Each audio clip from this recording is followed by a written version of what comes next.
A familiar name, a familiar obsession, and a very unfamiliar phrase.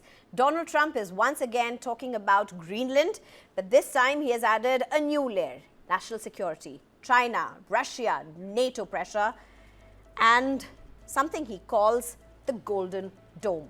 His push for the United States to take control of Greenland, a self-governing Danish territory that Washington, quote-unquote, needs to own it to deter Russia and China. The US president has said its location and resources make Greenland vital for national security. So what exactly is going on? Why does the former US president say America needs Greenland? Why is this massive Arctic island suddenly central to future defense plans? And can Greenland's future really be decided from Washington? Let's break it down.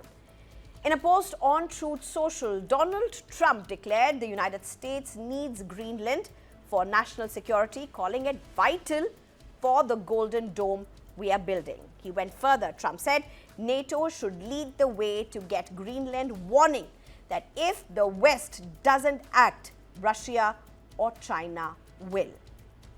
That language matters because this isn't about real estate. This is about global military positioning. Now, Greenland is the world's largest island located in the Arctic between North America and Europe. It sits right along the shortest missile flight paths between Russia and the United States. For decades, this geography has made Greenland a frontline early warning zone, crucial to understanding what's happening in Greenland.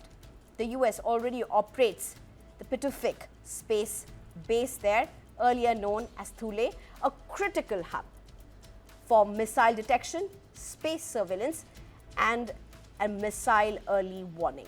In simple terms, if a missile is launched from Russia towards the US, Greenland is where America sees it first. And it's also the counteroffensive to it. And so this is where Trump wants his Golden Dome.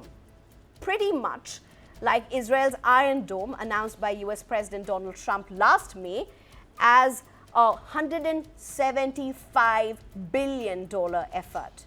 This military project is designed not just to intercept rockets, but to identify and neutralize enemy missiles shortly after launch, using a mix of surveillance and interceptor satellites.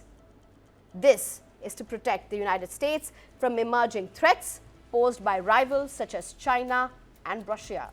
Donald Trump has described it as a cornerstone of his national security vision, one aimed at safeguarding the American mainland against the next generation of warfare. And Greenland's location makes it indispensable to such a system. Without Greenland, any Arctic defense grid has a blind spot. Trump first floated buying Greenland in 2019. At the time, it sounded bizarre, but strategically, the logic is clear. China has openly declared itself a near-Arctic power, and Russia already militarizes the Arctic aggressively. So for Trump, Greenland is about preventing rivals from planting flags where America cannot afford to look away.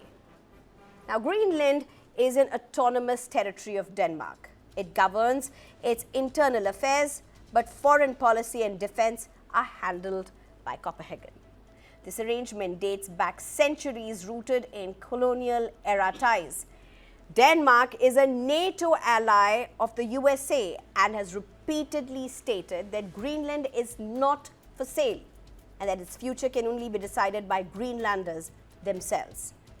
Denmark has firmly rejected Trump's language, while the other NATO allies have avoided endorsing any idea of acquisition. They have quietly acknowledged Greenland's strategic importance. European leaders are wary of 1. Setting precedents for territorial bargaining, 2. Undermining sovereignty, 3. Triggering Arctic military heavyweights or militarization. In short, they agree Greenland matters. They just reject how Trump frames it. Where Greenland is concerned, amongst its 56,000 odd population, that's how small the population of Greenland is. There is strong independence movement, but independence from Denmark does not automatically mean joining the United States. Many Greenlanders fear becoming a military pawn, environmental damage, and loss of cultural identity. The key question is, how could a US takeover of the mineral-rich and strategically important Arctic island play out? Greenland is, as we know, a semi-autonomous territory of the Kingdom of Denmark, and so it needs Copenhagen's approval. A free Greenland could sign deals with the United States to gain independence. Greenlanders would need to vote a referendum. A referendum is legally possible, but only Greenland can initiate it. No external power can force the question. So will they?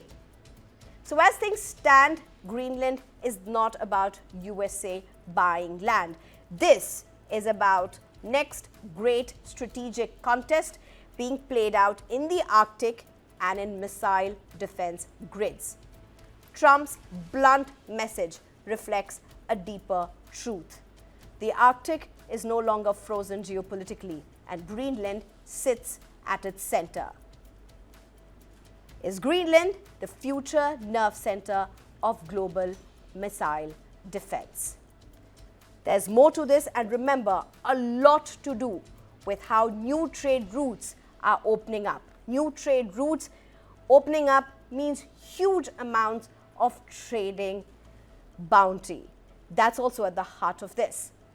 I'm being joined right now by Ambassador Deepak Vora, former Indian diplomat, Lieutenant General Sanjay Kulkarni, who's a defense and geopolitical expert. Thank you very much, all of you, for joining me. Well, first, Ambassador Deepak Vora, even as we speak, there's a military exercise, a NATO military exercise, which is underway in Greenland.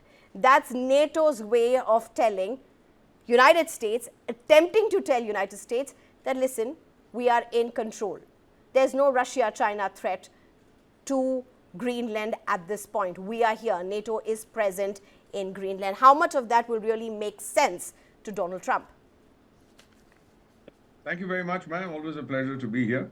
The complaint is that you have General Kulkarni, and his knowledge is much greater than mine. Nevertheless, I'll try. I have one advantage, though. I don't know if General has been to Greenland. I have. So I've been able to talk about that with some sense of knowing the place. First of all this nonsense about security, national security, international security is all rubbish. Let me tell you two things that happened. Once, I was in the United States soon after the Chinese virus attack. And this thing has never happened in the US. I've been there dozens of times, spent time there. I served there.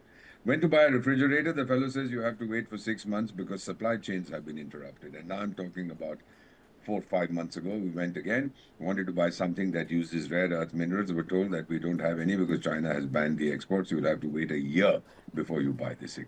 True. That said it all to me. All this nonsense about security, national security. No, it's the rare earth minerals. He thought he would get them from that buffoon, Kheti Marshal, the fellow who works on the field. That Marshal chap, Munnibai of Jihadistan, who went and said, I'll give you rare earth minerals. He doesn't have a drop of that nonsense. So Donald Trump is very clear, ma'am. And if I know this man, if I know his mindset, he wants it. You know, so I read somewhere that 40% of the United States, this is a very interesting statistic, 40% of the United States is territory that was purchased. Alaska was purchased, Louisiana was purchased, California was purchased. And as Mark Twain once said, somebody asked him, where should I invest? He said, in real estate, it's the only thing that can make. So Greenland is this huge territory with a tiny population, rich in rare earths, whether it's 40% of the world or 30% or 20% is immaterial. He wants a sure supply because China has given him a tight slap on the face. That is my understanding of the situation. NATO is going to scream and shout, etc. And the buffoon says, I'm going to send troops over there. What, to fight the Americans? France will be devastated in about 15 minutes if Donald Trump decides to send his chaps over there. So, Great. Rare earth, economy, it's the economy, stupid. That's what he wants. He wants the surety that America's superiority will never be compromised by a denial of rare earths, which are so crucial for everything in our lives. Lieutenant General Kulkarni, allow me just one more question to Ambassador Vora before I just come to you again. Ambassador Vora, it's interesting what you say because, I mean, let's just look at Greenland. It's what, 80% of ice. And yet you have the world's two largest critical mineral reserves in Greenland. And not much of that has been explored or exploited, whichever word we want to use. And that's where, as you're mentioning, lies a deep secret. Oh, absolutely, ma'am. Antarctica is the same. I was posted in Washington in the 80s. There was all this treaty, international agreement on Antarctica, who should be exploring its resources and who should not. We initially had said we don't want to, but then later we became signatories to that and we did all kinds of convoluted justifications for our joining it. But these are the last frontiers, which were buried in ice, etc. And Donald Trump is determined to open these last frontiers for the benefit of the United States. Ma'am, say what you like. His commitment to making United States once again #1 in the world, which still is, he wants it to be forever. You can't fault him on that. Lieutenant General Sanjay Kulkarni, do you want to respond to that and take it from there? Because we have the visuals, of the US military base in Greenland. Those visuals are right there on our screen. Ambassador Vora doesn't believe that all this that is happening about security, military security and all of that is anywhere close to what he thinks is the heart of the reason, and that is critical minerals. But how much do you really think is what Trump says as national security Golden Dome is equally important?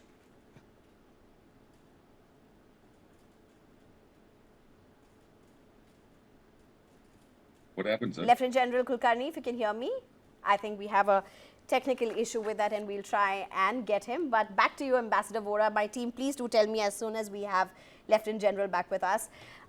Ambassador Deepak Vora, I mean, let's just break this down. All right. I'm sorry, sir. I think I've been told that Lieutenant General Kulkarni is back. A little confusion here and there happens with live television. But my question, Lieutenant General Kulkarni, a very simple thing. We just heard Ambassador Vora. He said a very simple thing, and that is, he doesn't believe the heart of this issue is about national security. He believes it is about critical minerals, the rare earths, the repository there. But how much do you think has the weight of Golden Dome, the US ambition, the US ambition to buy, to acquire, and its national security at the heart of this? Thank you very much. You just cannot disagree with Ambassador Vora. He's absolutely bang on for a very simple reason. For years, people thought that America could be sided. It's a multipolar world. America just came up with one stroke conveying it to the world. It's unipolar. It's the United States of America, which is #1, and nobody dare challenge America. That's the message. He's absolutely right. It's the rare earth minerals. It's the fisheries. It's the uranium there. It's the gas and probably oil if it can be discovered later. But it's, of course, imagine approximately about how much? 1.2 billion square kilometers of land, 6 times the size of Germany. Obviously, it's not for the first time that Americans are wanting it. Go back 1867, the $7.2 million deal when the Alaska thing was done. 1868, when their Secretary of State Seward wanted it. Again, they said he's a fool and that unnecessarily they're going for a place which is totally covered with snow and ice. It's useless. Everybody, what do they need it for? Again, 1910. Subsequently, again, even so much so that what the deal was for $5.5 million in gold, Truman offered them $100 million in gold immediately in 1946. And yeah, subsequently, now again, Mr. Trump, 2019, he has it. It's a deal. He says it. If you're willing to deal with it good enough, he'll pay for it. Otherwise, he will occupy it. But that's what is it. Because for a very simple reason, Russia today has almost 48 icebreakers. I don't think Americans have even more than one at this point of time. Everyone's going through. The shortest route to Europe or China is through the Arctic. Who wouldn't want it? And definitely not. America is not going to give it away. And though Denmark is, of course, being a part of NATO itself, the Greenland autonomous region, but all said and done, even though France, Germany, Italy, UK, all of them wanting to say, well, we will conduct exercises, and Americans don't believe anybody. It's not just the Monroe Doctrine. It's not just anything else. America wants Greenland. America wanted Alaska at that point of time. They've taken Alaska for the $7.2 million. They want this. It can't be dealt with in cash. Small population, 56,000. Obviously, what was once 100% and totally covered with snow, today it's 70%. Tomorrow it will just be 60%. And therefore, the Americans threatened And when the Americans feel threatened, all of it, obviously the threat comes because the rare earth minerals will be taken away. The fisheries will be taken away. They don't want that as a free zone. They want that as possession, and with it comes the exclusive economic zone. With it comes all of it around Greenland, because now that becomes part of America. And the Americans are not going to leave it, as I feel, and I believe, and I go along with Ambassador Bora. If they have decided they want it, they will take it. If they have taken Maduro right from his bedroom, they'll take Greenland right in front of everybody else. So there's nothing that can stop America from possessing Greenland as of now. Much that we may have to all say whatever we are wanting to say. Well, might is right, and America is there. If they decide to have it, they will have it. And I think from whatever reason, it may be security, rare earth mineral, size, the perceived threat that they feel so tomorrow from China, Russia, or any or for the matter from anybody in India. America, it's again back to being a unipolar world. It's America, and America won't want to, not even for a second, would want to share its place with anybody. It's them, and they alone would want to be there. $1.1 trillion will be their defense budget next year. Can you imagine? $1.1 trillion is the budget of defense for America. All of us, China next with about $400 billion, $400 billion will be Chinese budget, and $1.1 trillion is going to be the United States. Who can match them? It's just too sad. We might not we may not like it. That's okay, but we have to just lump it at this point of time because America wants it, and America will take it. That's what I feel. The way they've gone about doing things, it's not just for any other thing. They want Greenland, and they will get Greenland. Yeah. Ambassador Deepak Bora, it's interesting what both of you are saying, because at the heart of it is again democracy. We saw what happened with Venezuela, and the big question that everybody asked is, where is democracy? There was not one word which was even used by Trump, Donald Trump, democracy, that he never spoke about restoring that in Venezuela. That was not his concern. And even as both of you speak what you do speak, I mean, just to give our viewers a little sneak peek, in terms of what really Greenland is looking at, if we talk about the ice caps, we're talking about at least 27% of the ice caps now having melted when you compare it to, say, pre-2001 period. That's the figures that we are getting at this time from different reports, from different scientific studies. That's a large number. And if you're talking about that, it means larger sea routes which are now getting exposed. And if that is where the heart of it, Ambassador Bora, take us through this. What does larger sea routes and a complete overhaul of the trading routes really mean for the geopolitical strategic positioning of countries that have staked huge claims and interest in the Arctic? That's a very interesting question, a very intelligent question. What General Kulkarni explained is spot on. I mean, you can't disagree. By the way, you talked about Venezuela briefly. I thought Donald Trump was against illegal immigration, but he goes inside and brings out 2 illegal immigrants from there and puts them in his jail. Isn't that what he has done ultimately? Because the Venezuelans don't have American visas. So he brought these 2 characters, the president and his wife. As far as Greenland is concerned, ma'am, let me just tell you, I flatter myself that I know the American mindset. He's going to come out with some kind of an agreement that Greenland will be, because of its critical importance, not just to the United States, he's going to broaden that, but to NATO also. It will be a territory to be administered by NATO, with the repository being the United States. Nobody's going to fight with that. That's one way out. Look, all of us guys, we are going to make sure that the dirty Russians and the naughty Chinese don't get Greenland. So we're all going to be involved, but I will be the executor of the will. This is what is, I see this coming, ma'am, and I'm not speaking through the top of my head.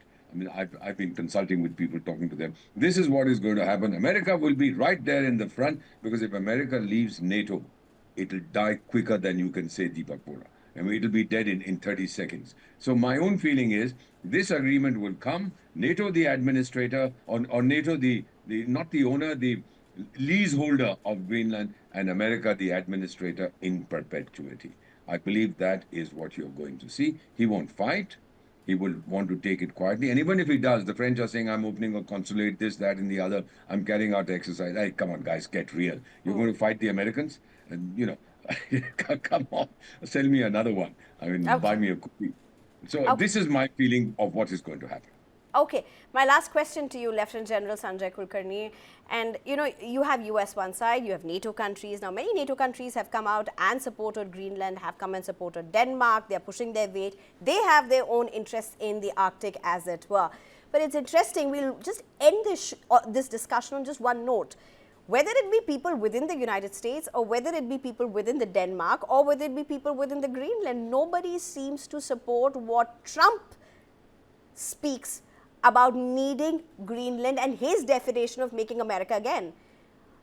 Even people within the United States, in the votes that are coming in and the pollings that are coming in, they are not supporting Trump's claim. Whatever one might think, one might say, whatever the narrative one would want, he has decided not for any of the reason. Why did he do what he did in Panama? He knows it because they've invested money. Why did he do what he did in Venezuela? Because it is they who invested it. Why is he doing what he's doing in Greenland? Because from 1867, they've been wanting it. And over the years, it's not just that. Then Secretary of State wanted it. He wanted it at that point of time. So the Americans know, the deep state knows that they have now a man who, if once they offer, is, well, Mr. President, we want this for this reason. And he's there standing for them. Just go ahead and take it.